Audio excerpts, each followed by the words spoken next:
My name is Ashley O'Royheck. I am a pseudo candidate for an open STEM librarian position at Front Range University. My presentation is about data management education, specifically among librarians. It is a current issue in STEM librarianship.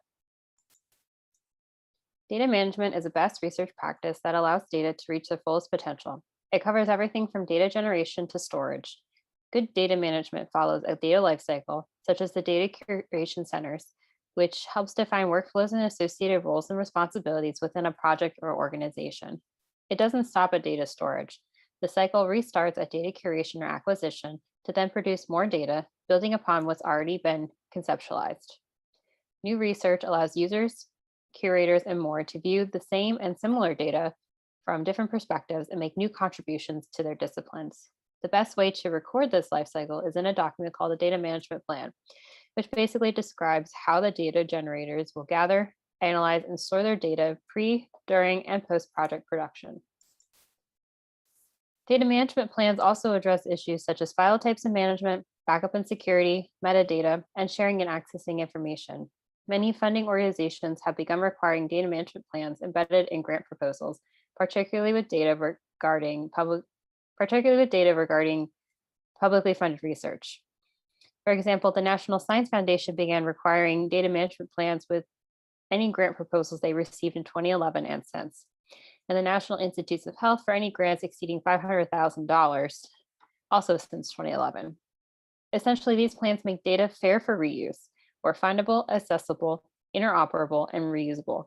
This is especially true because data generators and curators have differing opinions from data users and consumers, according to Bishop and Hank in their 2019 article.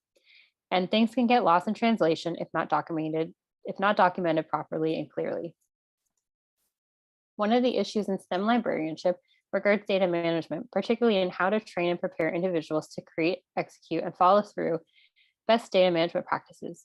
Studies like those conducted by Tenenfer et al. In 2012 and 2015 surveyed a number of member institutions of the Association for College and Research Libraries to see where they stood on providing research data services or whether they plan to.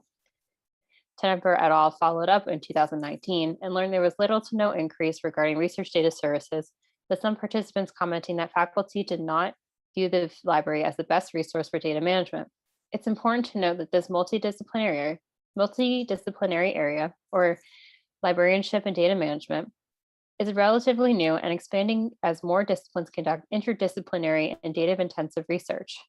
And studies like Kim in 2019 and Colte in 2019 recognize that some academic libraries acknowledge the trend and are working towards responding to the growing data management needs of faculty, students, and researchers.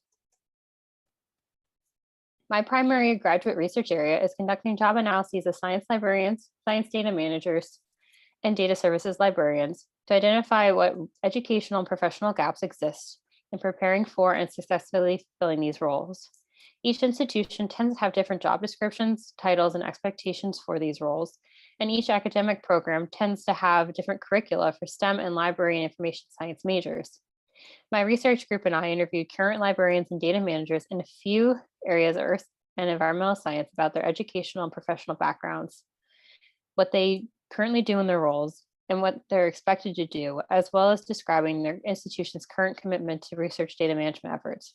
While a number of similarities existed, there were some stark differences among them, particularly regarding data management. The purpose of this research is to inform STEM and library and information science curricula about how to prepare their students for roles heavy in data management and to inform institutions to keep their job descriptions and expectations relevant. We found that a STEM subject librarian's role expands past the discipline. While researchers are growing more responsible for their data, they often learn on the fly, which can lead to data misuse and mismanagement, and data management efforts depended on the institution. Typically, librarians become subject matter experts in subjects that they did not previously learn in, such as sociology to earth science, and the data expectations may differ from what they're used to in their previous discipline. Some librarians also support ones outside their assigned one or ones.